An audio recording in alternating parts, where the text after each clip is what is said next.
Greetings, Earthlings, and humans, and others. Nephilim, Gaborim, what are they, Jake? Anunnaki, Nazis. They're a big fan of ours now. What have you, whatever. Whoever, God sent here to hear us today. Welcome. Clones, I forgot clones. Everybody who wants to hear what we're talking about here on the Roseanne Show. And especially animals, the most genius of all beings, the highest intelligence on the planet, because they don't need to be manipulated. They don't need bullshit to feel the joy of life. They're highly more intelligent than the human being. So anyway, excited. Today's going to be a real banger for sure. Welcome to the Roseanne Barr Podcast. Oh, you see, my patience is growing thin. Well, you know how I love talking to geniuses. That is my life. And on this podcast, do I love it? They are rare and far between, especially the women geniuses, far and few between, and rare. Well, we got one today, one of the OG women geniuses on the planet who has paid the price for being a woman genius. And not just a genius, but I don't even know how to say it, a fearless genius standing up for truth and righteousness too. Katie Hopkins! Hi, Katie. Hi, lovely lady. I'm so happy to be here. Oh, you are just so great. We admire you so much. We've been wanting to have you on the podcast for so long, and then we heard you were in town at Lara Logan's. I can't say that right either. I always say Laura, but it's I say Lara. Laura or I say Laura, but it's Lara, isn't it? Lara? You have to go really low with that. Yeah, it's Australian. Yeah. Lara. Yes, Lara. Isn't she a beauty? She's a genius too. She reminds me of, I don't know, probably this isn't very complimentary, but it's not intended any other way, but there's a film my husband and son love, and there's Stifler's mum. I haven't seen Stifler's mum. Is it American? You discovered Jennifer Coolidge. Yeah. Oh, Jennifer Coolidge. But I did discover her. Character in that movie. In an earlier iteration, but when she's Stifler's mum, she just basically oozes sexuality, and young boys are desperate to bang her all the time. And she sort of arrives and falls out of her clothing in a great way whilst smoking on a long cigarette. And that's when she walked, do we say that each time now? I don't know. But when she walked round the corner yesterday, I was like, oh my God, it's Stifler's mum. She is that. She is that character. Just oozing out of a glass. Yeah. She has huge bazooms. Huge bazookas. And I just want to put my head in them. So I was supposed to be talking to her about things she was saying. But my mind did think I would just like to put my head in those and just which they call, what do they call that? Motorboating. Yeah, I want to motorboat that. I do, because I feel like if no one has ever tried to motorboat me in my life, because they're just so small. Yeah, mine, I think they didn't try to motorboat me, but I had them, before, because, they would have suffocated. But then I had them reduced. Oh, you did? So they probably could safely motorboat me now, but because I don't, because I'm loath of human touch, then I wouldn't let them. No, you wouldn't engage with that now. But no. Historically, it would have been more of a cruise ship situation. But, and mine would have been like little inflatable rubber dinghy. It'd be it'd be just I don't know quite how. Oh yeah, she just oozes like, I don't know, womanliness. Yeah, she really does. I'm kind of fascinated by it because I don't have any of that. I'm much more masculine. I'm much more manly in my way. I feel a bit manly, whatever. Some people think I'm trans. I couldn't care. But she just looks like woman. What I imagine she's very womanly. And then you sit down with her and this immaculate intelligence shows up. Yeah. It's crazy. Understanding, depth, knowledge, first-hand stuff. Yeah. First-hand accounts of all sorts of things. I like that you said you are very, you have a masculine streak. So masculine. Yeah, I think I do too. Yeah, I feel like I see it. Like for me, also, it's slightly physical. You seem like kind of more like female than me. But people, when for the longest time, of course, I've been hated or mocked or whatever, and that's perfectly fine. But one of the things I get a lot now, even now that I'm sort of somewhat redeemed for some reason, is that I'm trans. And I don't actually see it as offensive because I see it. Like I see it. I have no boobs. I'm kind of, tougher appearing, and I have this low voice, and I totally see it. I'm not. Although I do say, I mean, I don't know to what depths of depravity we want to go to today. All the depths. All of the depths. All of the depths. That was permission I just got. I used to talk to Carrie Fisher about it, and she said, we would always talk about how we had a masculine side to our writing and our being and stuff. Our way. Yeah. And well, they say in life that your nose and your ears keeps growing, right? Right. Which means by the time if I survive any longer, I'm going to look like a bloody African elephant, which pisses me off. But the other thing is that there's other bits of me that are still growing south. Yeah, I know. So all I'm just going to say on the trans thing is these days I do have to decide whether to dress left or right. I know exactly what you mean. They have a point. What did I say before about my vaginal lips? You say your vaginal lining is the only thing skinny and thin on you. No, that is true. But I also said... I love that you consulted your son for what you may have said about your vag. That's why I'm here. Yeah. Son, what have I said about my vag? And I also said that my growing vaginal lips, they hang in the toilet. They're so long now. Thank you. So you and I have... I think we're basically the same person in terms I do too. And when I read your Wikipedia page, I was astounded because I'm like, this bitch has done even more offensive things than me and lived through it. But I feel like we're the same, as in same age, same everything. Because this whole lips situation, mine. So I can't wear a legging now. These because of the camel toe. Yeah, well, it's not a camel toe. It's like more a sandwich, more of a full claw. I don't think we needed your contribution right at that moment. Thank you, son. But it's really grasping. And it's like, those trees, are they called banyan trees? Oh, banyan? Thank you so much. I have no idea what I'm talking about. And they send down limbs to the ground. That's what I think my clunge is doing. Yeah, clunge. I think it's clunge. I love that. You can German. Clunge. A little German around here. Plunge. It's sending down branches. And I don't know what vitamins it needs from the soil because I would just put them in my mouth if it would tell me. But these things are out of control. Yeah. Truly. Yeah. Definitely. It's restricting what I can wear. And the pubes are they grow down to your knees now. Oh, for all sure. down your legs and everything. Yeah. And there's it's less no need so to you shave to shave them. your legs, right? Yeah. Now you have to decide some things, don't you? You've got to get an extra razor for the job. Yeah. And now, once you hit 50, how old are you now? 72. So I feel the same age as you, like legitimately 100%. And people have always said I look old, and I've always felt older than I am. But you used to have to shave, back in the day when you made an effort, when you wanted to live. Oh, when you wanted to have a boyfriend or maybe try and get married or get someone to ask you to marry them, you'd shave your legs, wouldn't you? Yeah. You'd do other things as well. But I would never do now. Which coincidentally, it's sort of taken us on a bit of a tangent, but it's a story I like, which I haven't shared, but how I passed my driving test was exactly that. Really? In a lay-by. Yeah, never drove the car. That's amazing. Yeah, first true story. Got to the first lay-by. You mean to your instructor? I would hope the instructor. That's how you passed? Yeah, I still can't reverse park now.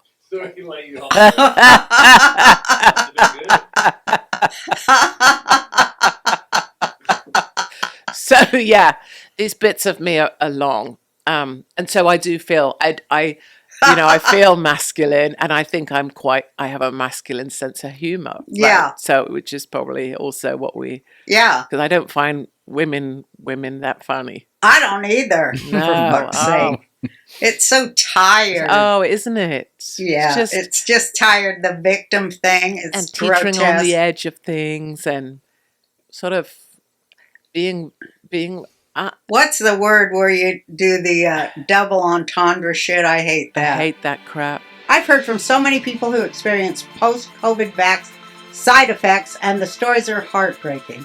One woman told me that after getting the jab and then a booster, she was never the same. She said her whole body felt like it was burning from the inside. Stories like that just show how isolating and scary this can be, which is why I want to tell you about the wellness company's Ultimate Spike Detox. Developed by Dr. Peter McCullough, this doctor-formulated blend is designed to help your body clear spike proteins, while also supporting your immune system, heart, and brain. It combines 7 natural ingredients: nattokinase to help break down spike protein, bromelain to help support immune health, and turmeric with black pepper to reduce inflammation and repair your cells. If you or someone you love is still suffering, don't wait. Go to TWCHealth.com/RB and use the code RB for 10% off plus free shipping. Yeah. And also the sort of, because I'm really like, I'm going in for the trans thing and my labia are really long, but I'm not trying to be the, oh, look at me, I'm so feminist, I'm making myself deliberately ugly. So, that kind of funny female, I don't get that at all. There was one bitch at the Edinburgh Fringe and she was bleating on about how she hadn't sold a single ticket, but like on her bio it says like female, vegan, gluten-free, lactose intolerant, ADHD surviving pro-Palestine activist, and you're like, yeah, really, that's fucking hilarious. Right there, I'd go to that show. It looks like a hoot. Oh, the Edinburgh. That's where. Oh, there you go, Edinburgh. Yeah, sorry, I forgot to correct. Oh my God, they tried to get me to come over there for several years, and I was like... Did you tell them to stick it up their ass? I'm like, you guys ain't funny. You're not funny. Where do comics go over there? You're not funny. Love that. Nobody's funny there. No, but they're all... It's a mafia. Yeah, it's a clique. It is. And they want to stay inside the clique.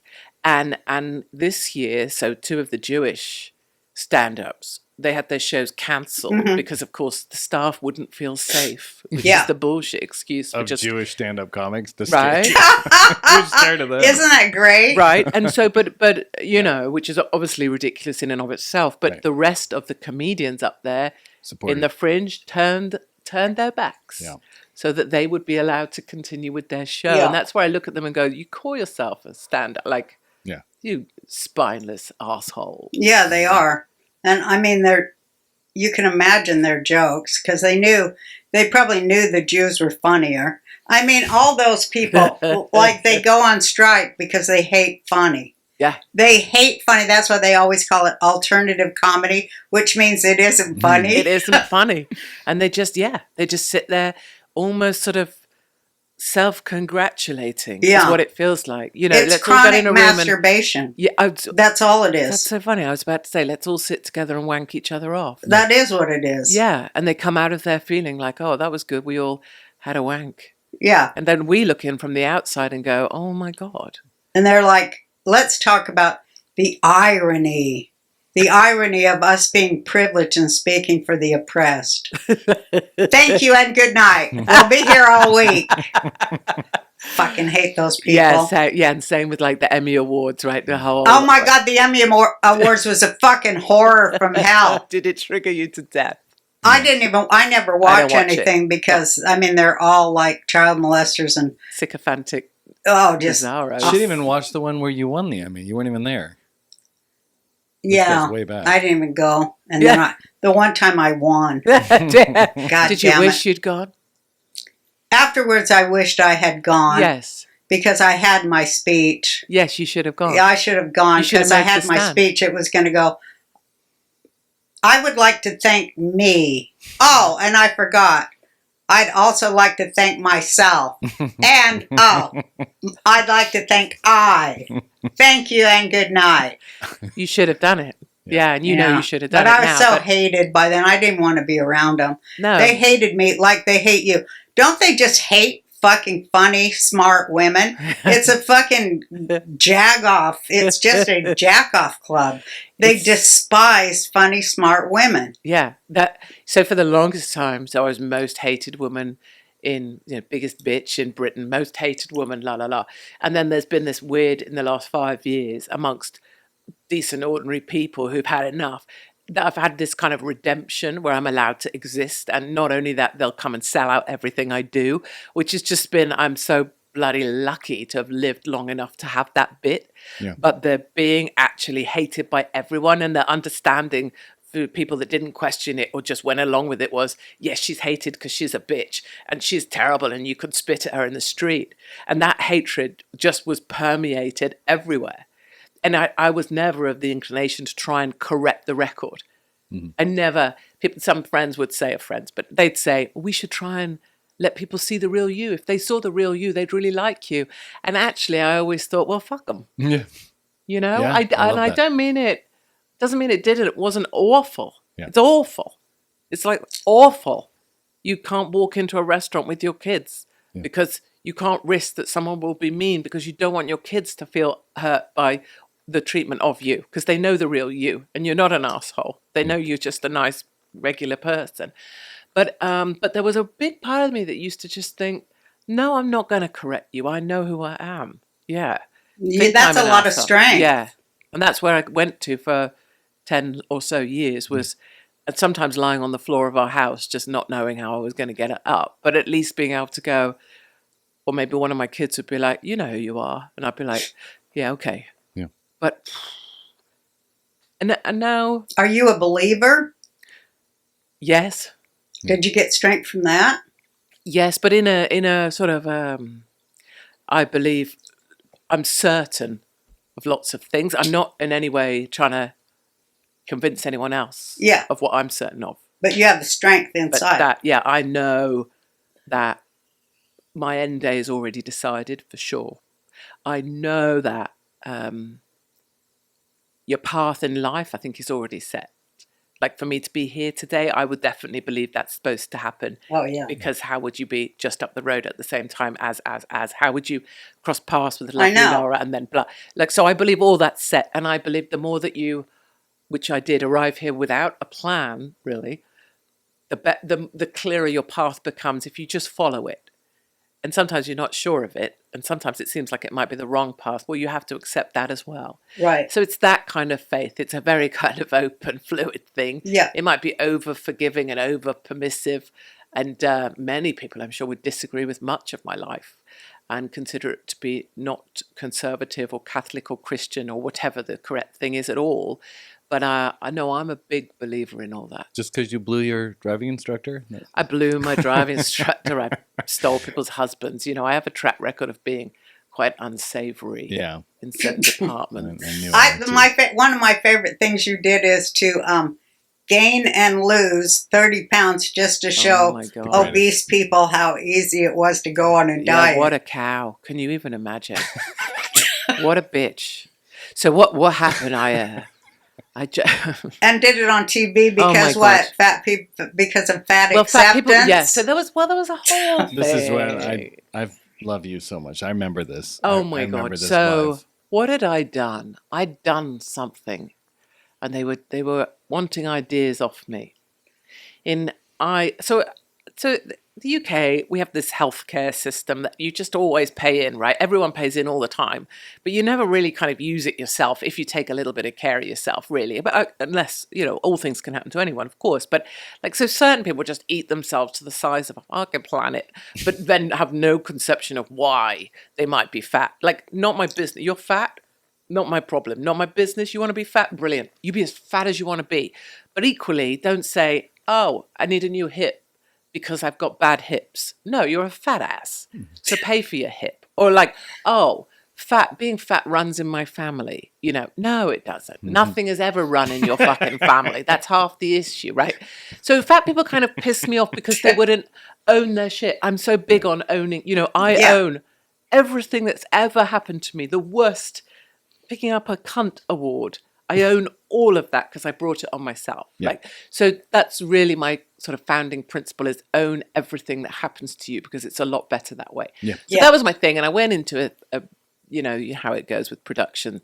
And they were like, so have you got any ideas? And I was like, do you know what? Fat people are pissing me off. You know what I'm going to do? I'm going to put on half my body weight.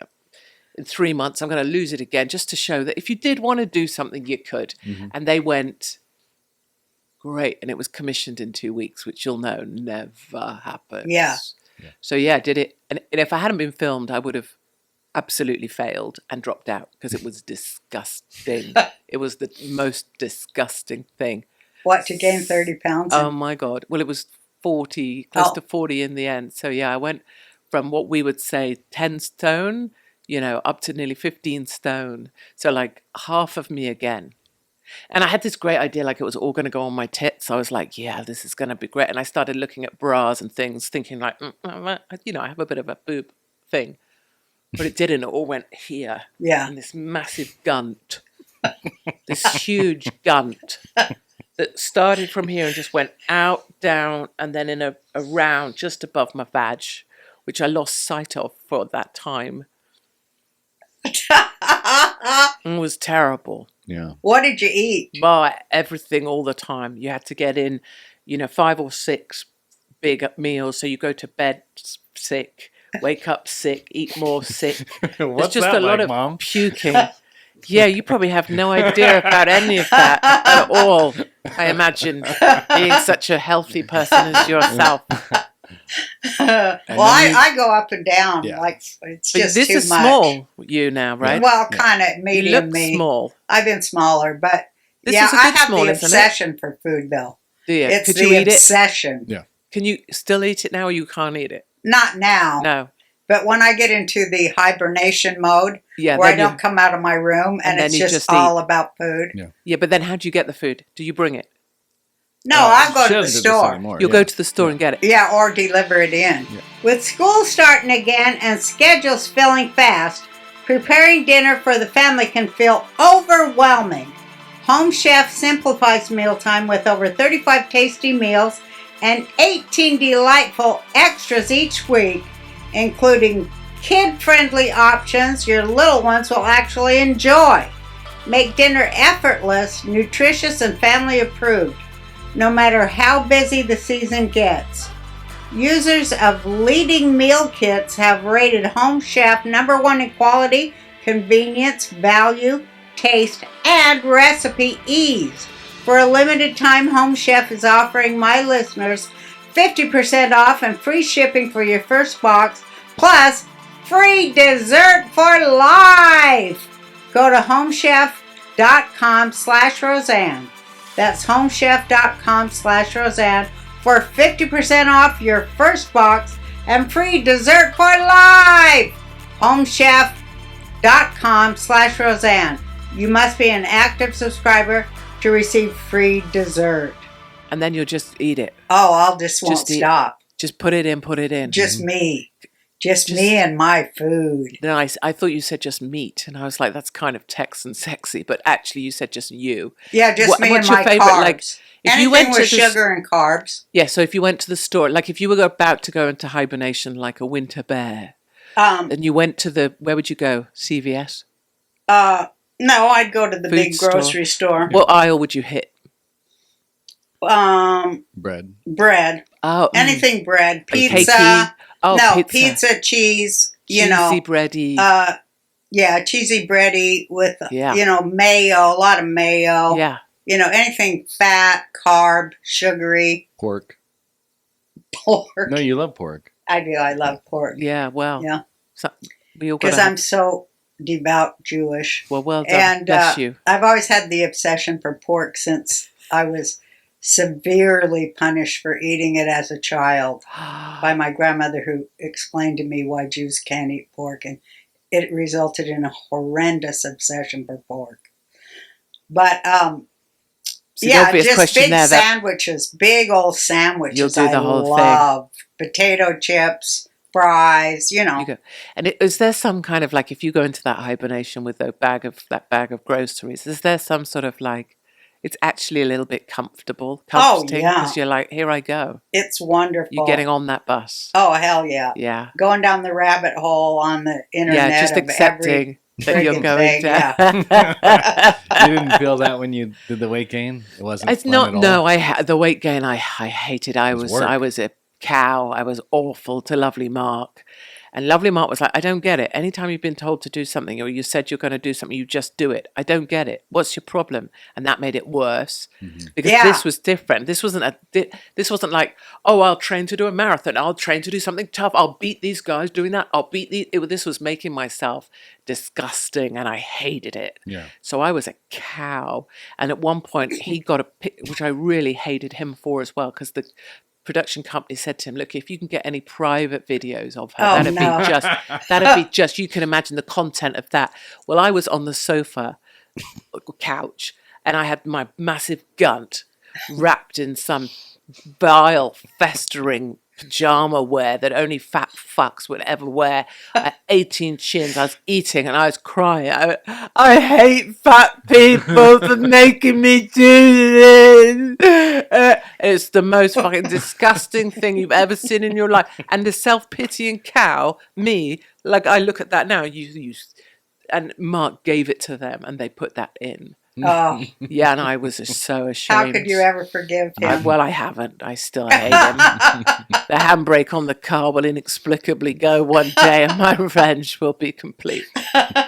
But yeah, so I did do that to it. But actually it turned out to be this kind of nice story because actually I got hung out with loads of fat people. It was part of this filming and then actually listening to people who were devastated by the fact they couldn't get off this ride of being huge and hating it. And of course then immediately just the human you goes, shit, it's rough. Yeah. It is. It's a prison. A prison of your own making that you can't escape. You cannot escape. Well, I guess you can escape it, but it's very difficult to do so. But it's just impossible. Like torture every minute. Yeah. And then that lack of honesty around that. So other people, fat people, I would say, manipulating other fat people into body positivity, body acceptance. I always found to be a massive manipulation of people who would want to be free from the prison of fatness, but were told by their fat friends, oh no, it's better to stay fat together. Yeah. And then you see these women, bless their bloody hearts, that have chosen to escape the prison and they get completely ousted and annihilated by the Chumbawambas. That's what happened to me when I lost 120 pounds after people would Jake hate you for losing it. And I got down to 103 pounds, and I wore size 4. And like I told my friend who also had lost 150 pounds, we spoke about it together, and he said, well, we expected the men to change towards how they treated us, just in public, but we never expected the change in women. And that was horrifying to see the difference in how women treated us. Because before, when we were fat, we were pretty much invisible.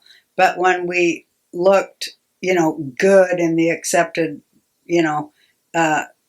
social thing. Competition. Yeah, then it was like, I'm going to stab you to death. Yeah, you're a disappointment to the body positive movement. Yeah. Right? You're a traitor to body but positive. Also to thin women, you were then, like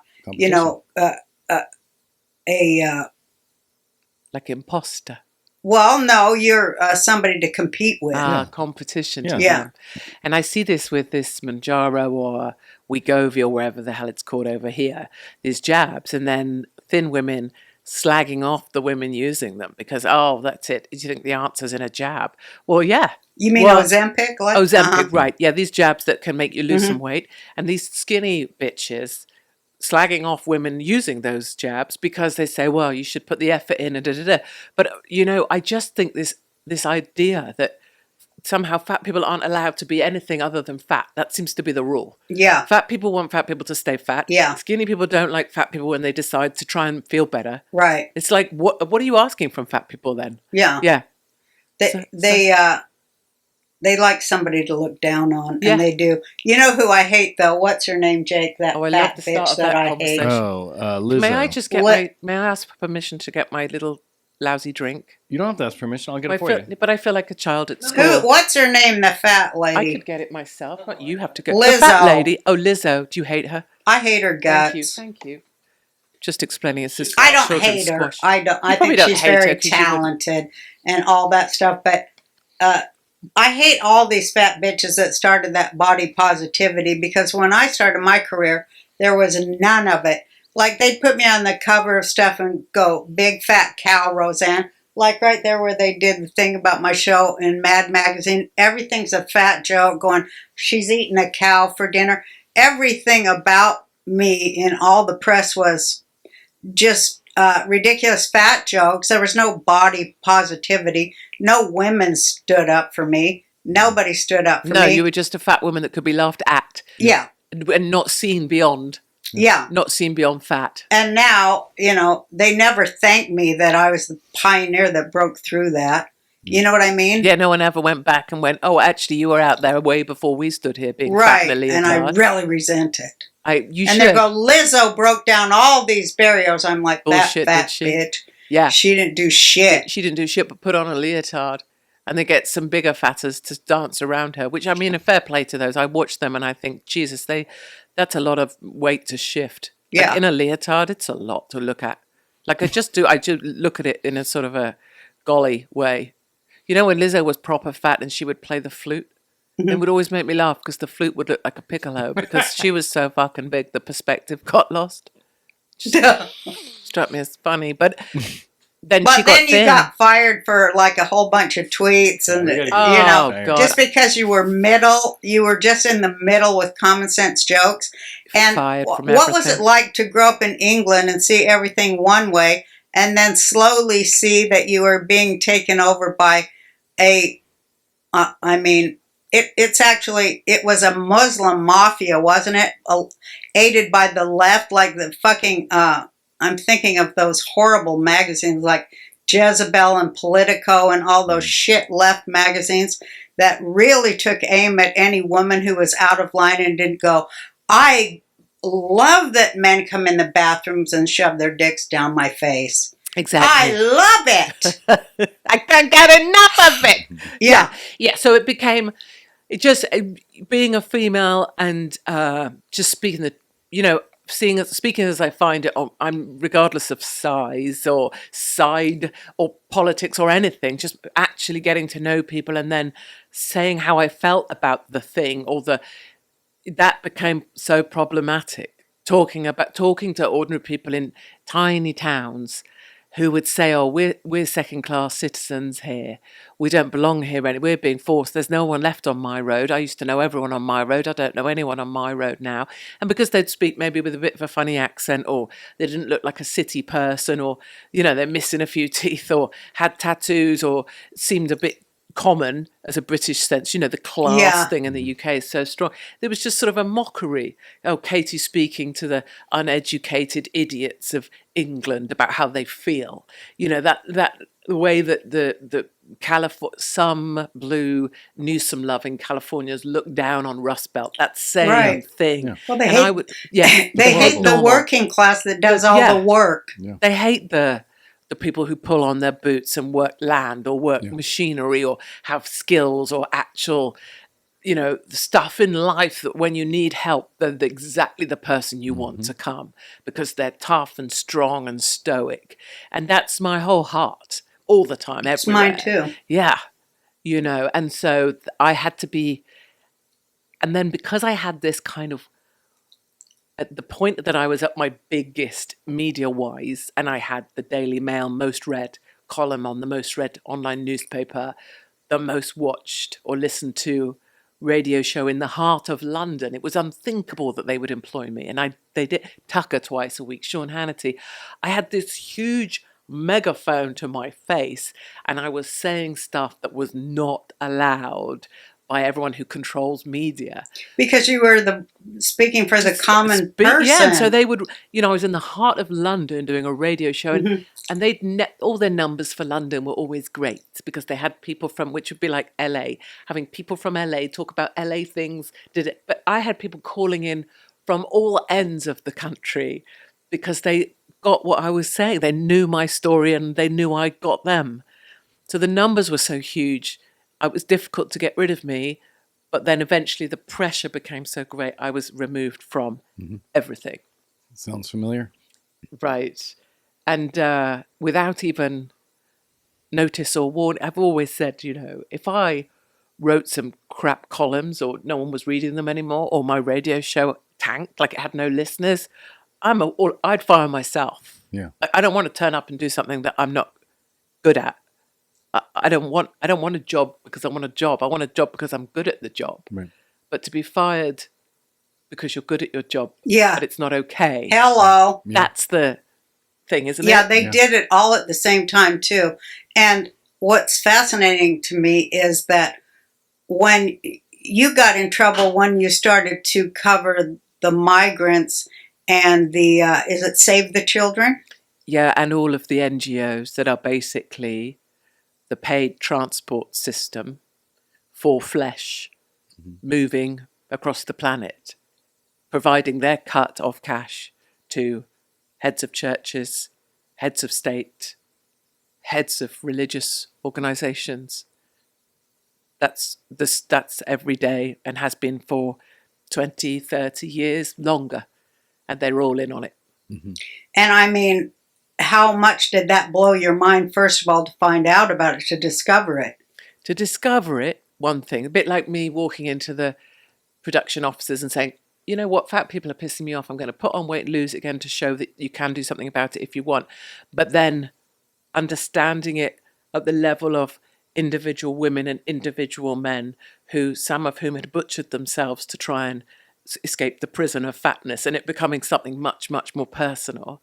The same thing, seeing what was going on, knowing, tracking, following the intelligence of watching these NGO boats meet their scheduled appointment time to pick up their next cargo of flesh. So from seeing it at a strategic level to actually standing and sweating on the shore and watching those smug, well-funded people working the ferries for flesh and still act pious and then be schlepping tired, you know how it is on the road, it's a schlep, to find a lady, young girl, sat on a stripy, horrible chair in the blazing sunshine on a road in southern Italy with this little bit of hopeless makeup smeared, blue smeared here and red sort of put here to look like makeup. And then knowing that she was one of the ones that they would have brought across, and we stopped, and the photographer got pictures from a way back. And I asked her what she was doing there. I mean, it was obvious what she was doing there at the lay-by, but she said, oh, my job's to help the truckers have a better day. Mm. And she was ill, and you could see she was ill. And I asked where she stayed, and she said she was in a house and that she would be collected later. And I asked her, do you ever think you'll be able to leave this place, this life? And she said, oh, God willing. And, that stuck with me. So everything about that is it's scorched into my soul, because she was at the point where the only hope she would have is that God had a plan for her. And that is enough sometimes, right?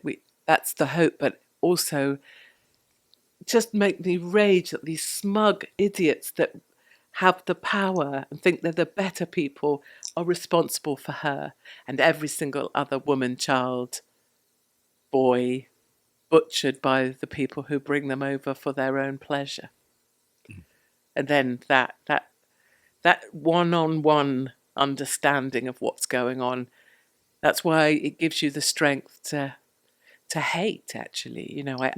I hate that the chief rabbi wrote to my editor to have me fired for sticking my nose into this. I hate that the head of the Catholic churches was involved. I don't want to know that the religious people are into that. Mm-hmm. I don't. I'd really rather not. I'd really rather they weren't. I don't want the Board of Deputies to be aligning with the Muslim Council to get me out of my job, because it doesn't solve what the actual issue is. And in a world, I much preferred it when I believed religious people were good. Mm-hmm. I preferred it when I believed the law was the law. I preferred it when democracy meant something in my country. I preferred it. Many of us preferred it. Yeah.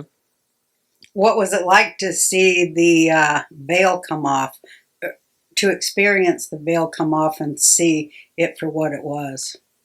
Really, really, really lonely. Like, lonely is not the word. Like isolating. Yeah, exactly. That's where I was going next. But almost then a picture like, if you were thrown down a well and you'd be at the bottom of the well and it would be really, really golly. at the bottom, if the well was deep, the bottom of the well, you can imagine being really dark. That's it. It's that picture. When I saw those emails coming in from my editor saying, what is, like, he had never seen anything like it. What's going on? Why is the head of everyone everywhere wanting you gone? Mm-hmm. It felt like being at the bottom of the well, because I knew back then, I didn't realize we'd be doing this now, but I knew I would never be able to have the opportunity to persuade. I'd never have the opportunity for anyone to believe the story, because I was so hated and no one would care. And they'd all be celebrating that I'd been let go from my job because they all hated me anyway. You couldn't run the story, right? And the story was human trafficking. Yeah, no, my editor never printed the story.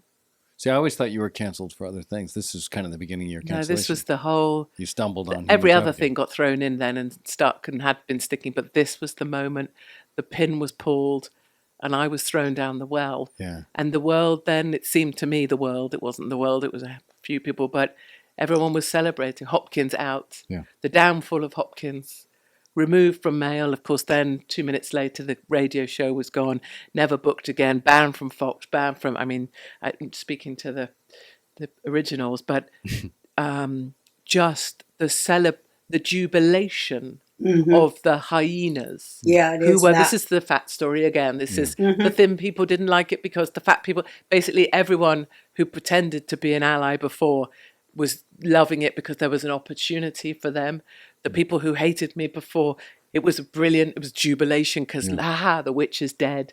Yeah. You know, a lovely lady I know who I admire for speaking truth, the day she found out my radio show was also gone, she got on the phone to my radio boss to ask if she could have my slot. Jesus. And she told me that, which I have a great deal of respect for her saying that, because it's actually the most truthful. It's the person with the sword in your belly telling you that they held the sword. Yeah. The first thing she thought to do was to try and get the slot. Yeah. And that's true of our allies a lot of the time. Yeah. That's why we don't have allies anymore. Yeah.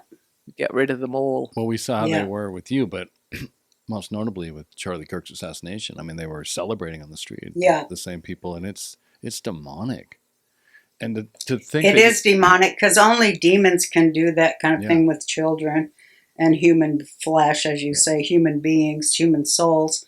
Only demons do that. And of course, they're they're religious, of course, because as the old saying, where's the safest place for the devil to hide? In church and religion. In church and religion, and right next to you, actually. Yeah. You know, if you're looking for something, very often the hardest place to find it is if it's pinned on your back. Yeah. And for a long time, I've believed that, and then this isn't meant to sort of persuade people to be distrustful of people around them, but I found some of the biggest harms or the greatest grievances you can suffer are typically inflicted on you by those closest to you. Yeah. Yeah.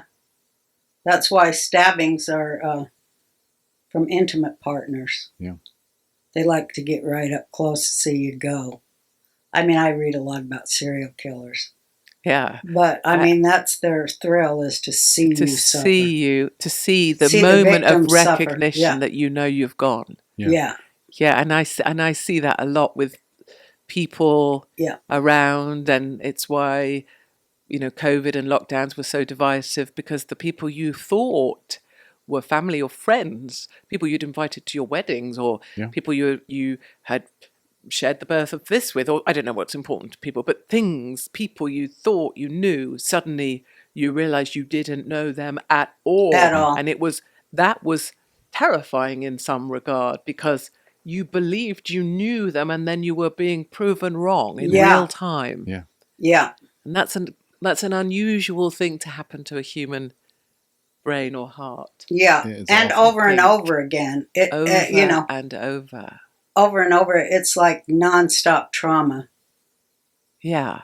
You know, we've lived through that for since 2001, almost repeatedly. Yeah. But I think, not to dwell on the negative of it, what it did, almost like cutting flesh off something. Mm-hmm. What it did, it cut it cut away a big swathe of us across all of our countries who saw the lie, knew it was wrong, and we were cast out, but we almost enjoyed being cast away because we became a very unique community that was now joined by this idea that everyone should be what the hell they want, think what the hell they want, be what the hell they want, just don't tell me what to bloody well do. Yeah. Right. And we were very lucky, I think, to live into this moment, which I think is where we ended up. Yeah, I do too. How do you feel about, the whole, I mean, it was 3 million people in the streets of London. Oh, the Unite the Kingdom rally, September the 13th. Yeah, it's massive. It's massive. It was mind-blowing to see it. It was beyond anything I could have imagined. So Tommy Robinson's the guy that organised it, and he, of anyone, he was tortured in jail for imprisoned. Showing a documentary. He was told, do not show the documentary or we will put you in jail. About rape gangs. And he took the documentary and he put it on massive screens in the middle of Trafalgar Square and went, watch this. So the courage of the guy. Courage of the guy, to just know the consequence and still do it. Yeah. People can encourage him and say they've got his back and that they're behind him, but it's a very different thing when it's actually you, as you'll know as well. Like people say, I've got you, we're right behind you. But when the shit really hits. Right behind you. Yeah, where you're losing your house and your home, you look around and go, where'd they go? Yeah. So... But he committed to that. And then when he was put in prison this time for the crime of, whatever else it was, he made a commitment that there would be this rally. And when he was in solitary, I obviously committed that I would be there. Yeah. And then on the day, he kept saying in the weeks before, he said, Katie, everywhere I go, they're saying, see you on Saturday, see you at the rally, Friday, Saturday. And I had the same experience. I'd be walking by, see in London, see Saturday, and I'd be like, "Phew, this is bigger than anywhere I was." It was happening, and it was happening to him. And then on the day, I mean, the numbers were on the train I got on miles away. Everybody on that train was going. Yeah. I mean, it's just set my arms off now. And so it was glorious. I loved it for Tommy because it was. Only he could pull those people into one place. Only he could. Only he, because people with your help. People don't have money. There's not surplus money in the UK. People are suffering right now, and they still got on trains that are expensive and made it there. And then also, there's always this thing. Same with Trump inaugurations, whatever. The numbers. But the numbers don't matter because the aerial views showed. The streets full of people. Yeah. So when people get into the numbers, I'm like, I don't care. The aerial shots show it. Whatever they want to lie, it doesn't. Those streets are not small. No. And then at a personal level, there was a point where we were trying to get forwards. We had to get through a slightly constricted area, and the crush was A, real, and B, frightening, because you know that a crowd that keeps its momentum, it will crush you. You're dead. Yeah. So that, and then the fact that moment in history coincided with losing Charlie just a few days before meant that it was just such a great moment for, and I speak for no one but myself, but for us to let America know that we saw, that we see, and that we so support our American friends, patriots across the pond, not just Charlie, but it was a moment I felt like for London to say America, Sadiq Khan, which I have a different name for that rhymes with runt, Sadiq Khan doesn't speak for us. No. We speak for us. Yeah. And we love you lot. And that's what I loved about it. I loved that America could look and see us. Yeah, it meant so much. And it was all over the place. Like it was in Germany, it was in Denmark. It was Seoul, over, Asia was with it, everyone, it was almost to me like, the whole thing about, lanterns on a hill, you light, back in the days, you light the fire on the hill as a marker and then it would spread. That to me was what it was like. It was like us, because America has has been for so long with Trump coming back and 80 million Americans voting Trump. You've been the shining beacon on the hill for us. Yeah. And it was like a little day where we got to go, Yeah. here's us. Yeah. We're part of you. We're grateful to you. We see you and we're sorry. You know, and it was just like a biblical level event for me. I'm not sure I'm over it yet, honestly. I don't think we'll ever get over it. I don't think we'll ever get over the assassination of Charlie Kirk. I don't think the world will get. I think it's a watershed moment. It's a turning point, not to be cheesy, but for liberty. But my God, you know, can you believe that our leaders have sold us out so completely to pad their own pockets? It's everything we stand for, all of our values meant nothing to them. It's sort of just, you know, if the word disappointment could be sort of scaled up magnificently and then put in large font and then emboldened and underlined, the disappointment of the huge gulf between the brilliance of the ordinary, and I mean ordinary people like us, right? Ordinary, the brilliance of the ordinary folk in the street versus those who attain power. Yeah. That's got to be one of the cruelest kind of... I know what you mean. Yeah. Yeah, I know exactly what you're The saying. ordinary person every day is brilliant. Yeah. So much more brilliant than the leaders of this world, brilliant. the sold out leaders. You know what I mean? About everybody, the mad, crazy guy in the street that's washing himself in the fountain. You know, the mother that's dealing with 15 children and somehow keeping her shit together. You know, the guy that's working 3 jobs, maybe has a mistress as well, but somehow has managed to dress himself. Like the sheer tenacity of the human spirit to somehow make shit work and try and keep up the illusion that any of us have got our stuff together when really none of us have. That, to me, is the essence of everything, and it's why I love being on the road, because that's where real life is. Well, how do you feel about Tucker? I mean, he seems to have taken a traitorous turn against the people of the earth. You were on his show. How do you feel about him? I can't get over what a traitor he is to the entire West. What is he doing? He's a fucking Islam now. It's so odd to me. You know, I've invited to be on his show twice a week. You know, back in the day, that was sort of a thing because it was quite hard to get, right? And you know, the main slot on Tucker twice a week is a big thing. And then now he just obviously is going in some other direction that I have no understanding. A lot of MAGA is. I saw this thing where Tucker was a registered foreign agent for Qatar. I saw his papers were. Well, that was to interview the Qatari official, to be fair, because Laura Loomer had that expose like Tucker's owned by Qatar, and it was like they paid him to come interview him, which we all know. I think we're all Putin paid him too. I don't like that one. I just can't believe that he is so embracing. Well, let me just say, can I say something? Because I've watched this. Mm-hmm. I understand the libertarian Tucker thing. I've always defended Candace and Tucker here. I apologize to you. You were right. I was wrong. I'll give you that. But I understand it. What I don't understand is post Charlie Kirk. Yeah. For them to dig in, Tucker, Candace, and those types, and make this about donors pressuring Charlie and Israel, and just sort of this. They're not saying it outright explicitly, but they're kind of pointing to it. When we already know who the shooter is, it's clearly someone that was leftist. It's clearly someone that was mind-controlled and brainwashed on the universities. I won't even get into who funds the fucking universities. It's the same people that you're accusing of paying Tucker. But it's no surprise to me that Charlie Kirk, who was a proponent of, he was pro-Israel, is killed on a college campus where certain companies pay in the billions to brainwash these kids. To me, if Tucker or Candace want to point out, hey, can I just finish real quick? Charlie, if they want to point out there's donors and weird shit happening, why are we talking about Israel, not Qatar or Qatar?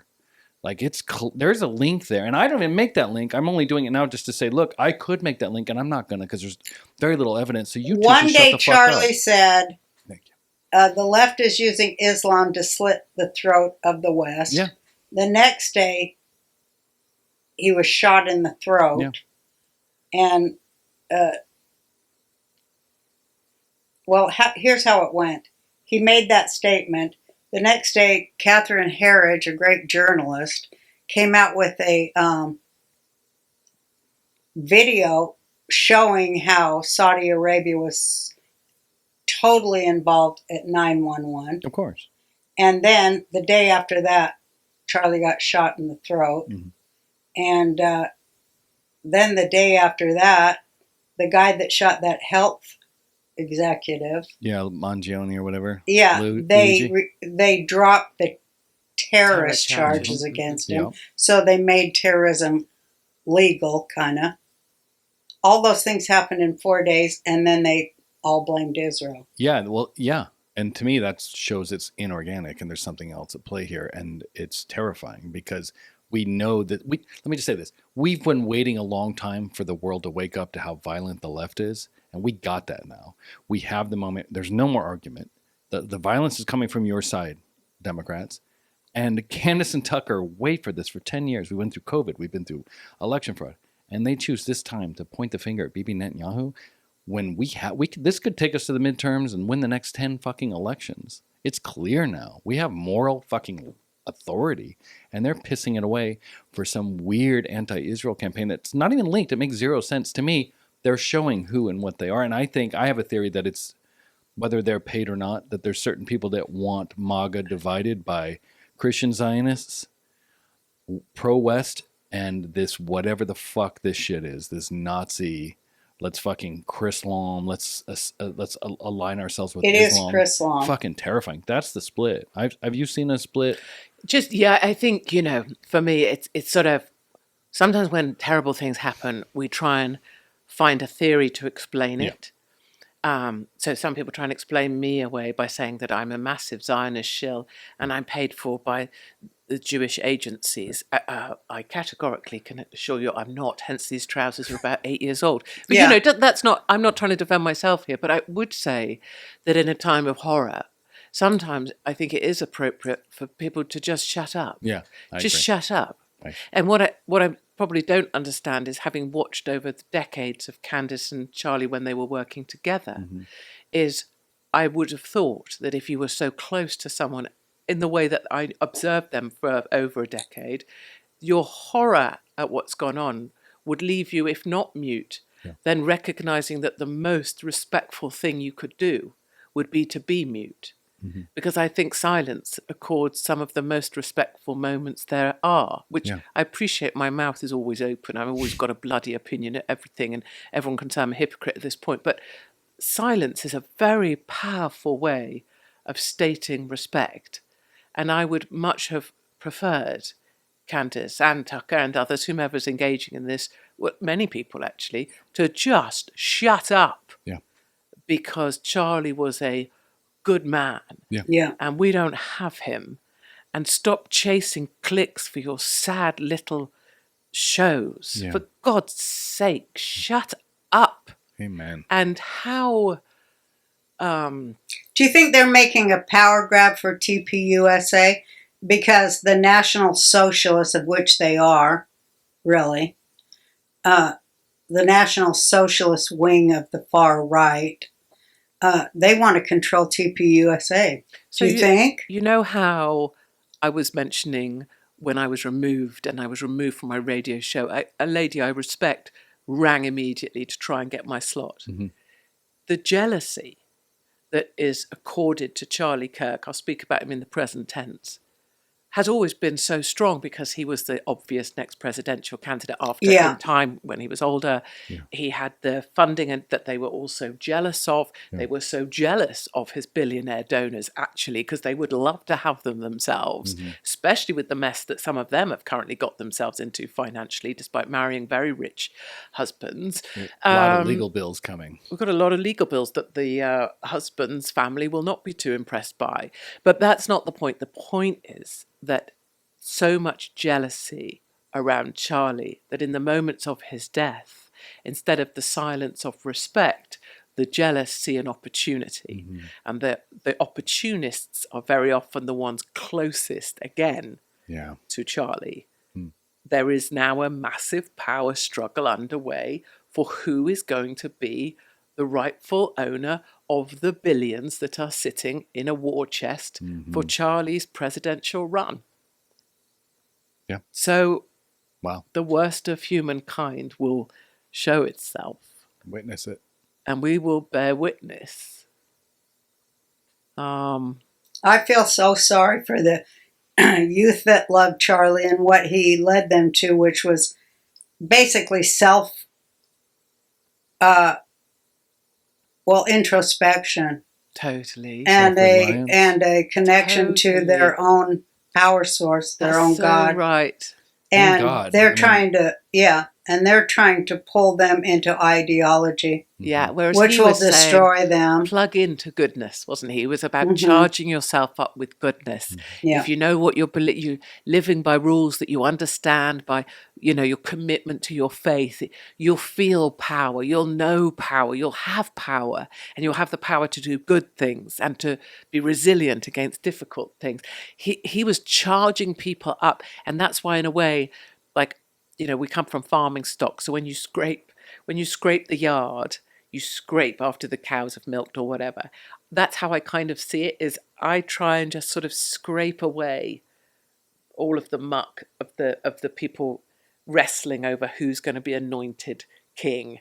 And underneath that is this vast layer of students who love Charlie and still want to continue what he was trying to do. This horrible squabbling few of noisy fools. Yeah.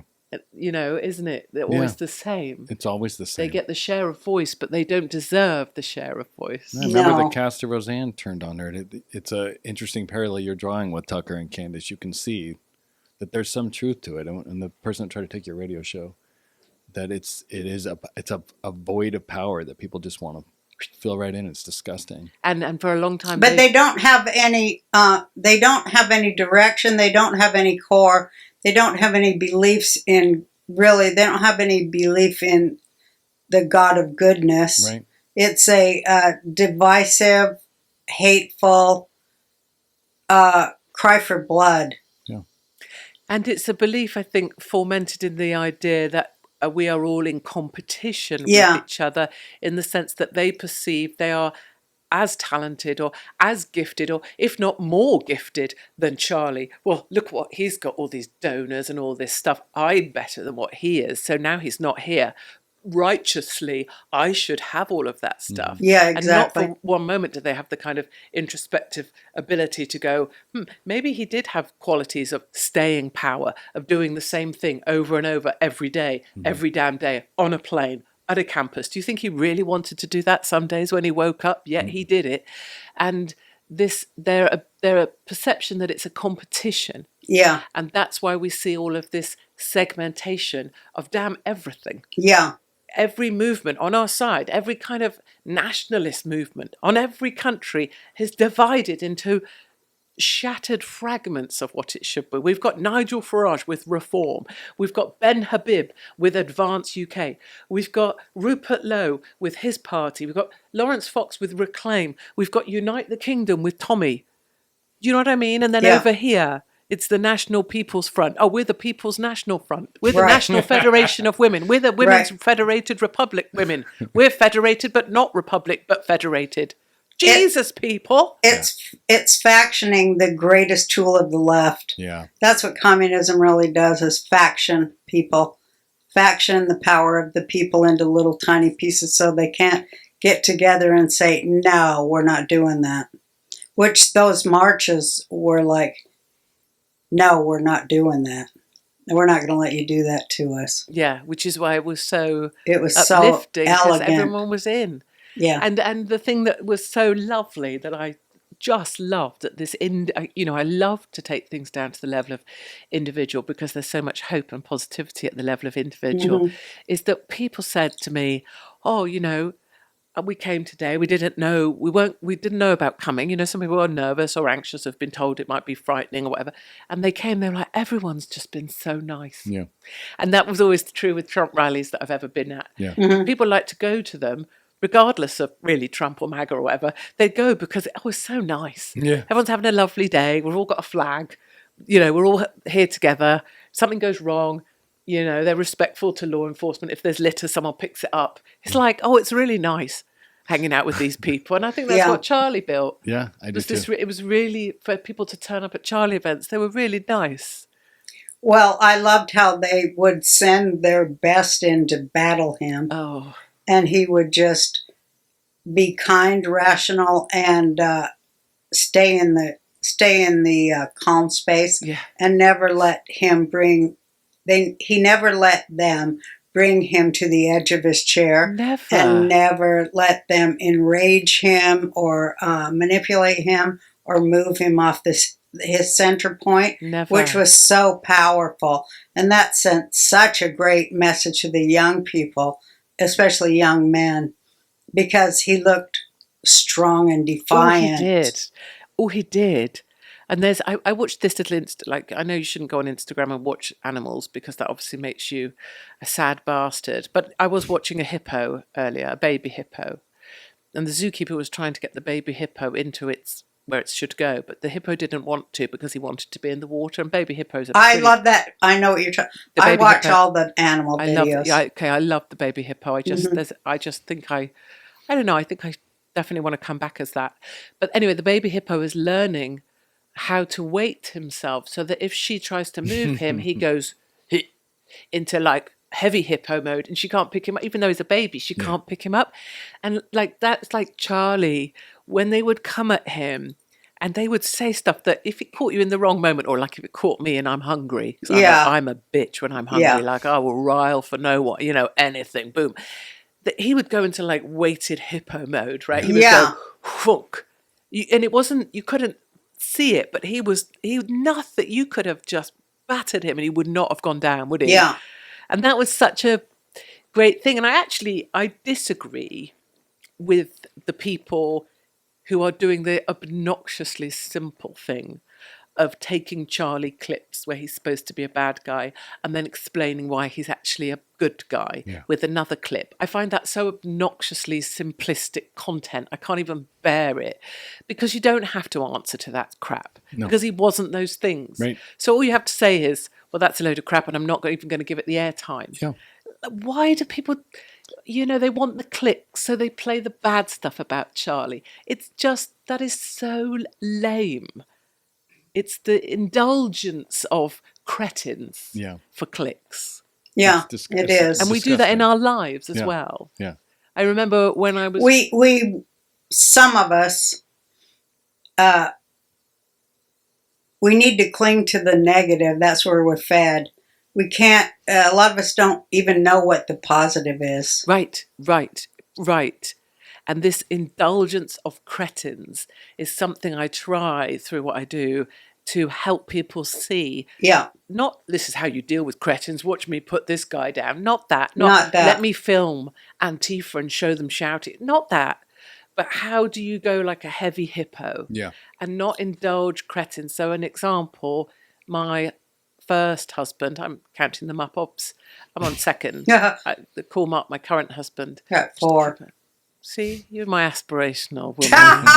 You're my role model, right? But when Damien left me, not only did he just leave me, and I stole him from his wife, so let's not, holier than thou. He left me in the maternity ward with my second daughter. So I just gave birth the following morning. He was gone. He ran off with the secretary. But this isn't a criticism of him. So I had 2 children under the age of 2 on my own with no husband. And I remember a friend from where I worked. She worked for me, whatever. I remember her coming around going, "Oh, how are you doing? God, it must be so bad." And I was reading about Damien, and he's and I went, stop, because she was about to show me. I don't know. I think he'd gone to Barbados or something, And I'd been deliberately, in order to self-preserve, not looking at anything because I couldn't handle it. And I just managed to say, stop. I don't want to hear another thing. Because one of the things people close to you with the knife in their hand do is going, oh, is it, you must be, I'm so sorry, you must be feeling dreadful. And then they're waiting to catch. I know, they want to help you feel worse. They want to help you bleed, and they want to catch your blood, and then they want to make themselves feel better by, oh, my life is way better than hers right now. Yeah. And that's one of really the most powerful things I try and say to particularly women is be aware for those people. And it's fine that they're in your lives, and it's fine that you hang out with them, but don't fill them up. Yeah. See the trough that they come with. You know, if there was a bucket here, see the bucket they're holding. Let them hold the bucket. Tell them you see the bucket. Tell them, I see what you're trying to do, but I'm not going to fill you up with all of this. You know what I mean? Yes, I do. They can still be with you. They can still be your drinking partner, your work colleague. You don't have to cut everyone out of your life if you don't want to. But you can control what they do to you. You control the cretin. Yeah. And I see it around Charlie now. I see with the behavior of these people. Yeah. And it's okay, be a cretin. I'm not going to go on social media and post about you being a cretin. I don't need to. I'm holding silence. But I see you. Yeah. I see That's you. what's good in one way is that we do see. We do see them. And people see. Witness. And other quiet people bear witness. Yeah. Yeah, to I this. think it's all about witnessing Yes.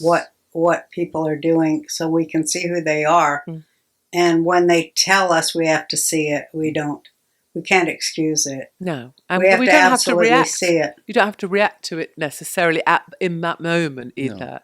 You know, there's this saying about, you know, if you wait And don't excuse them. No, they Everybody have to- rushes to excuse evil. No. You hold the bucket. Yeah. I see you with that bucket. You will hold it. Yeah, I want you to know I see it. Yeah. I see you. yeah.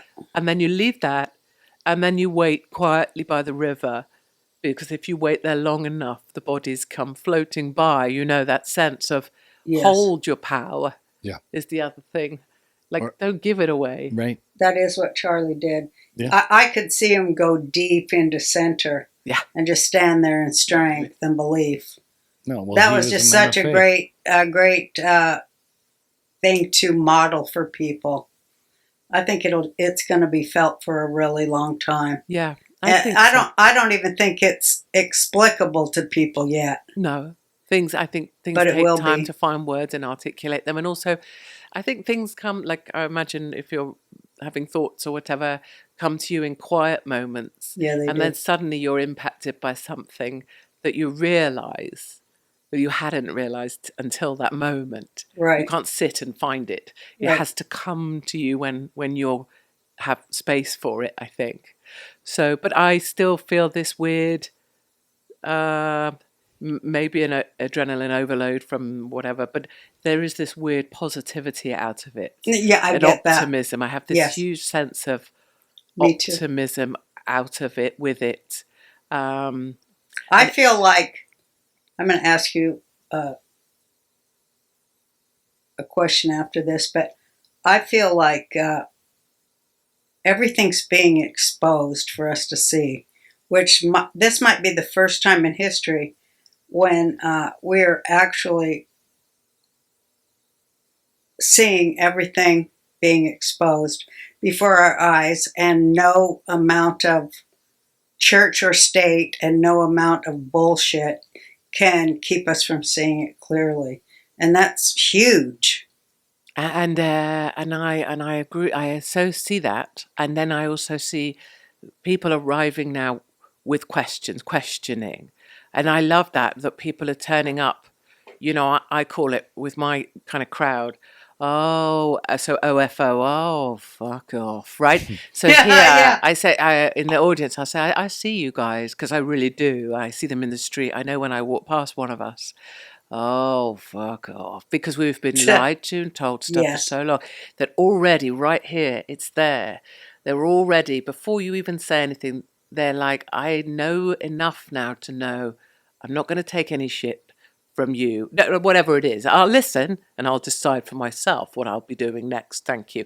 I love that people come with that. And then I love that we're able to show and demonstrate this loveliness. So the rally with this aerial shot, just that is a purest kind of demonstration of just support for something bigger than whatever we've been told.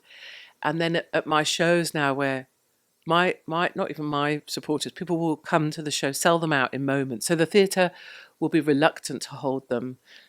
48 theatres cancelled in the first tour. Then we go back to the ones that held firm, and now none cancelled in the last, one cancelled in the last tour. But now, because theatres, if they will have the courage to hold a night, it's only a comedy night for Christ's sake, then our lot will sell the place out in record time because they're putting power into us. And then the theatre staff, without fail, will say to a lovely Mark, usually, "Oh, we were so surprised by the audience. We were so surprised by how lovely the audience were." And Mark will always say, "Well, thank you very much. That's really kind. The team will be really grateful to hear that. But I want to say, that's on you. Yeah. You were surprised because you're an idiot. Yeah. Because you were sold that everybody around me, or any of us, whatever, is going to turn up and be a thug or a moron or a, and we don't do that because obviously lovely Mark knows better about how to manage a tour than I do. But it's on you that you were surprised by my audience, because I'm not surprised. And I'm not surprised that there's a 92-year-old and an 18-year-old and sturdy lesbians by the hundreds, because I love sturdy lesbians. I know. I'm not surprised because we know our side. It's everyone. Yeah. It reminds me when I went to Las Vegas first to headline after I butchered the national anthem and everything, and they did a big thing on Vegas, and they asked this guy, "What's the most surprising thing you've seen in Vegas in your 30-year career?"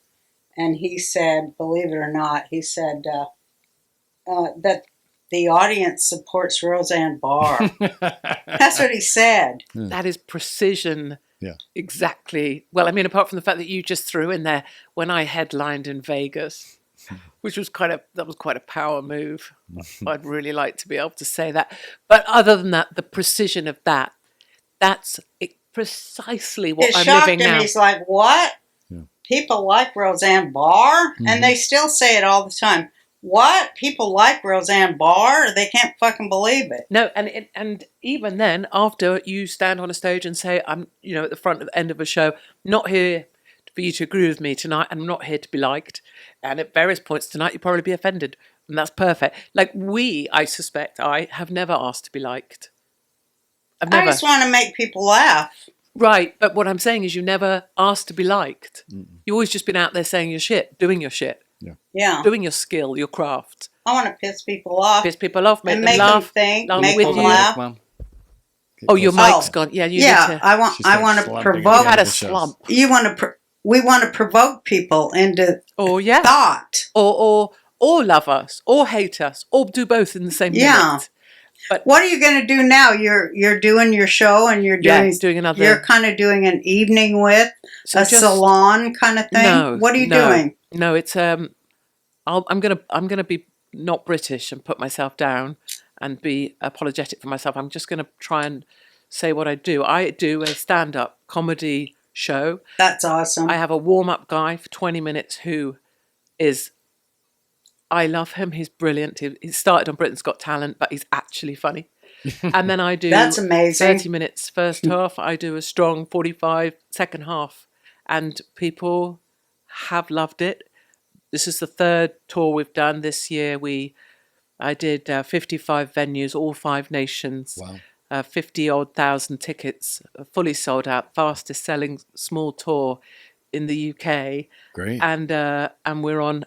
Every single venue has rebooked for next year, and some of them now are a week long in these theatres in towns where I shouldn't be there, but I am. And so I call it, one of them I'm calling my residency, like Vegas, like Celine Dion, but more agile. I call her Saline Dion. It's so funny.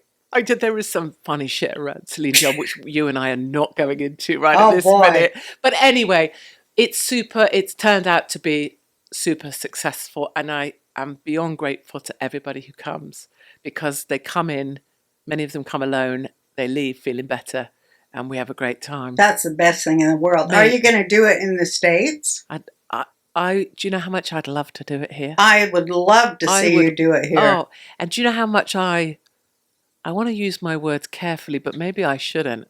What? Maybe I should just use my words. It pisses me off that no bastard male stand-up has thought, oh, why don't I get Katie over as my warm-up? Like, how friggin', I'm not saying I'm anything. I'm not saying I've got you're no warm-up, that's why. Well, no, I'll be an anything. But I just mean, like, freaking hell, boys on the network, or the team, or the conservative. Oh, well, they hate us. I know. I mean, they hate women. I mean, they do. You know, it's just disgusting. And I see these, like, you shouldn't, bitch, but I'm just going to have one moment where I do. Okay, you see these people who are just not fucking funny. They're but not, because and that's they're why a they hate guy, us. or because they're whatever. They get these comedy nights, and I just think, oh, fuck off. Yeah. Well, they're not funny, and so, you know, we are funny. We are funny, and that's we're all right. funnier and shit, and they hate that, and they're just boring and staid. Yeah, but I get all these people saying, I'd love to come and see you. Let me know when you're coming over. I'd love to come to one of your shows. And I want to go, yeah, go on then. Tell one of the boys to book me. Yeah, that. But that's a slight I think we should start our own thing, and I am working on it. Let's do it. A whole woman thing that doesn't have nothing to do with dicks. Or periods. I'm so sick of dick tards. Yeah, I'm just over it. No, we're not doing that women stuff. No, I'm over dick-tarded humans. Yeah, no, that. And I want elevated comedy material and thought-provoking stuff. So, you know, I am working on it, but then, you know, I get waylaid by life. Cheese. Cheese. And wine. No, but I am thinking of it. And I love cheese. I am putting something together, aren't I, Jake?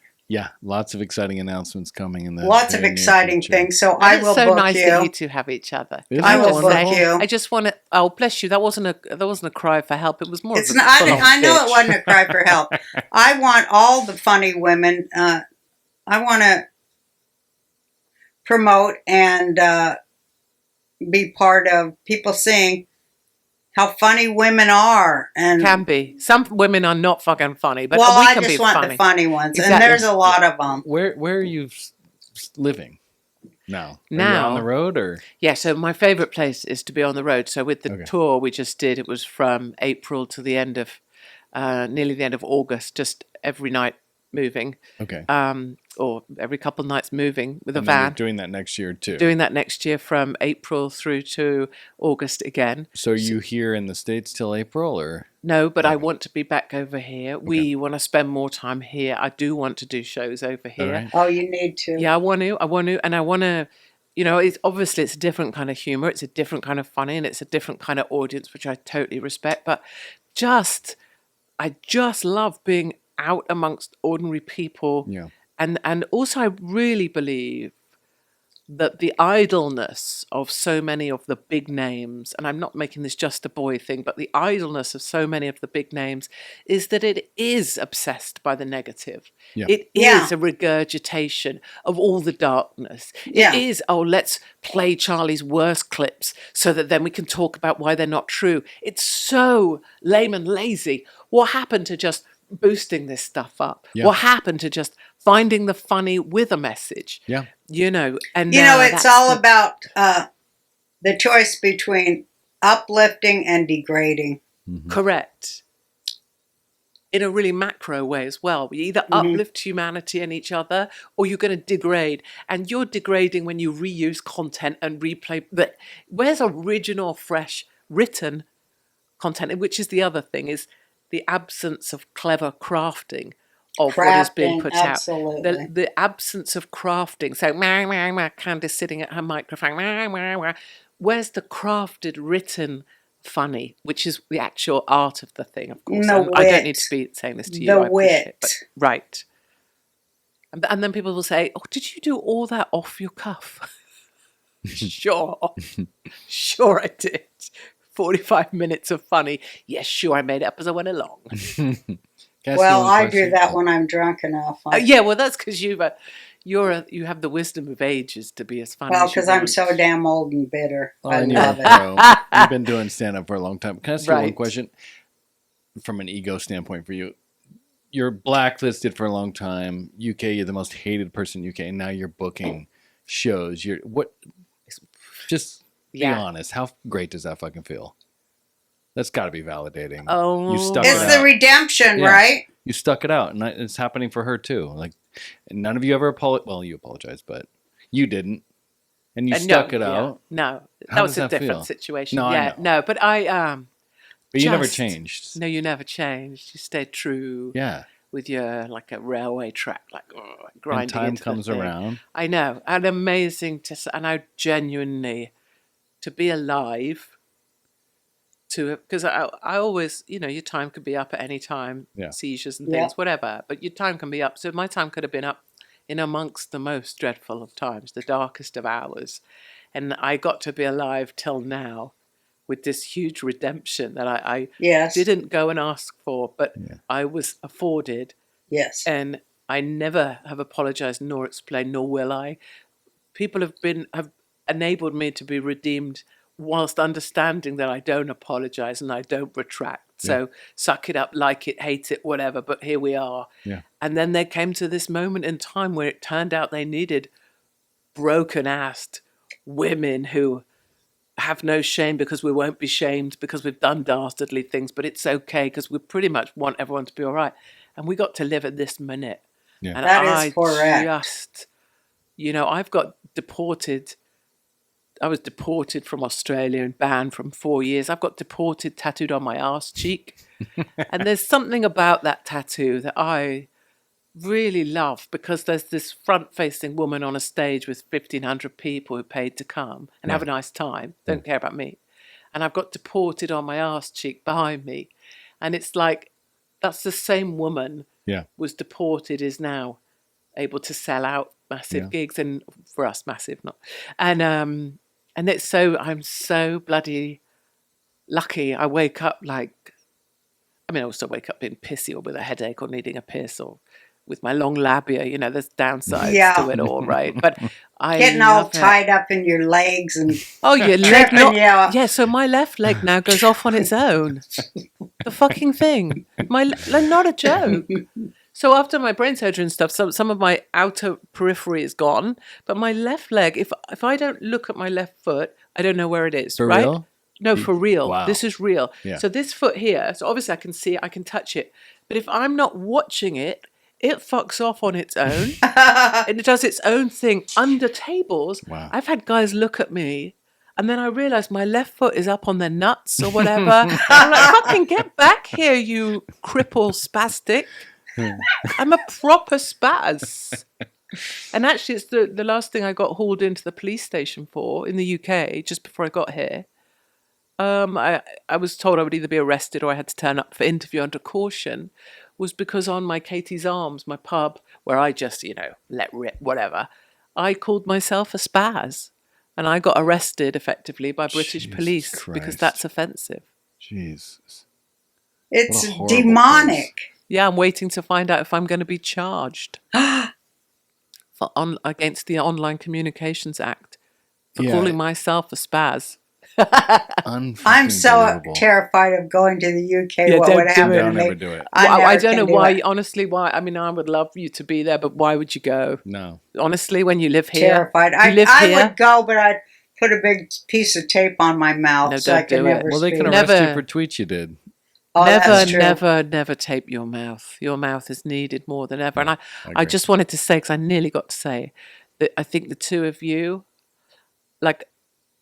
without being sycophantic, it is beyond unbelievably magical that you two, I don't even know about what your relationship is, but that you do this with each other, that you have this with each other. It's unbelievable to me. Yeah. No, we love it. She hates me, our real relationship, but No, we love each No, other we so get much. along. I'm so proud of my son. we do a good thing. We do a good thing, and we're happy. We get along. We didn't always get along. We've never not gotten along, but we didn't always get along. We didn't get along like that time where I threw you up against the wall and That never smashed you in the fucking head. That never And happened. because you wanted to go live with your dad.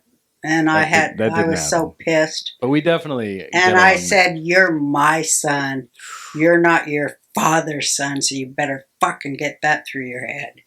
Oof. Yeah. But now look at us. We're so happy. Yeah. He came back to me, and so I've liked him since then. That's touching. I've tolerated him since then. No, I really No, loved I think him. it's a very. I Since have then. a son We do who's 16, but I think it's a remarkable mark of a success story Yeah. for any of your kids to want to be anywhere near, not you, but be Yeah, anywhere it is near us. true. I think that's epic. If It is epic. any of my kids, but particularly my son, wants to be anywhere near me, It when is I'm true. such an old bag as you, then No I'll know shit. I've done well. No shit. Isn't that Yeah, a no, I love saying it, that man. the true wealth is that your kids want to hang out with you when Oh, you're It is. It's the 100%. greatest thing. And it's something really striking when you have kids 16, 17, whatever, you look at this and you Yeah. go, shit, I know Stick it what out. the answer is. Yeah. And for your That is grandchildren to like you is such a blessing, too. Like I was going to tell about my grandson that told me, I don't know if he'll like this, but Cosmo, you know, No, it's hilarious. Should we say? it's so funny. You've got approval from the He's out, son. he came out. I'll do it so you don't get in trouble. He he came came, out yeah. and he goes, you know, He's Granny, gay. I'm coming out to you today. When he was 19, he goes, I'm coming out to you. I go, as what? He goes, I'm coming out to you as a gay. I'm gay. And, you know, our family, we always say all the bad words. I go, you're a faggot? And he was like, yes, I am, man. He goes, yeah, I'm a faggot. And I go, that is so fucking fantastic. I'm going to call my brother because he's a faggot too. I go, let me call my brother. He's going to be so proud. So I called my gay brother and I go, guess what? Cosmo's a faggot. And my brother goes, I'm so happy. He goes, I'll put him on. He goes, I am so thrilled that the faggot gene has carried stayed through. alive Has in our stayed family. strong. You're the only one. I'm so happy that we have a little fagula in our family. And we all celebrated. That's so But super that's cute. our family, you know. Do you know one guy I used to date? He came out as gay to get away from me. Yeah. I'm not you. True story. My brother did that. Yeah. I mean, he Oh, was do you actually know gay that? all along. I didn't realize. Yes. He'll get mad at me for telling him. Both of you came out as gay. Jake came out to me as gay, and I go, you're gay? Are you kidding me? He goes, okay, no, I'm not gay, but I dropped out of college. So that you would have some Yeah. And then I perspective. said, aren't you This glad is- I'm not gay? Yeah, Yeah. this is a relative And it thing, worked. Mum. Yeah, nice play. I like Smart. that. I was smart. Yeah. No, I just think that is success, It and is. and I think that's true for so many things. Is you know, anytime you feel yourself getting your head pulled down or whatever, if you look at the smallest thing Yeah. there is, a thing, whatever, you realize that's the stuff that matters, right? You know, It's there's just this love. other- It's yeah, just love. good. And This is a Charlie good was time. about love. He's Yeah. like, I don't agree with you, and you're kind of an asshole and an idiot. But, I still love you. Yeah. I still love you. That's what's so great about Charlie. Yeah, and that's I think that's so awesome that you've achieved that. Yeah. You've been very successful. We can Yeah. call each other all kinds of things and say all kinds of disparaging things, but, the arms are always open. Yeah. And that's what's so great about the Western world. Amen. And I want to thank you for being on our show Thank today. you. And we love you so much. We want you to come back. We want you to come back and perform. And we're working on some kind of a thing to make that happen. we will And be able to book you. That's what I will say. yeah, As a headliner Oh, and we will do to that. do stand up. thank you. Well, now I have to be British, you see, and I have to go, oh, I didn't mean that. Thank you very much. But You no, don't have to don't be go to any British. No, trouble. don't. I know, I do that. No, but We're taking like 80% of whatever you make. so Yeah, don't- perfect. it's Okay, called Yeah, fine. As because long as we you are work with the bone. Jews. We are Jews. Yeah, But, come on, be true to form. But you were a delightful guest, and we hope to have you back again. Thank you. And I You're a honestly, doll. I feel beyond privileged to have met you. It was a blast. You are rock and roll. And my favorite thing about you, if I may, apart from your lovely relationship, your family, is that when you laugh, you throw your head back and you cackle like an old witch. And that's the sort of laughter I want people to have. Look at It you. is so great. Yeah, isn't it the greatest? To Laugh. just laugh. Let it go. Let it go and make it loud. Yeah, as loud as you can. Yeah. It heals. Amen. Love you. Love you too. Oh, you see, my patience is growing thin.